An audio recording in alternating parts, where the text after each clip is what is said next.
Descoperă cea mai modernă pompă de căldură de la Domusa Technic.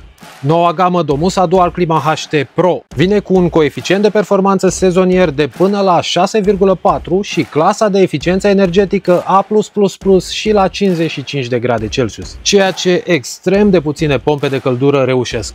Ea păstrează toate beneficiile gamei HT și anume echipament produs cu materiale de cea mai bună calitate după toate standardele europene, funcționare fără sincope și la temperaturi extrem de reduse, compresor Toshiba premiat în Japonia pentru inovație, cel mai performant agent frigorific R290, funcționare extrem de silențioasă și încălzirea agentului termic până la 75 de grade Celsius fără a avea nevoie de rezistențe electrice, lucru care îi permite să fie compatibilă cu orice sistem de încălzire.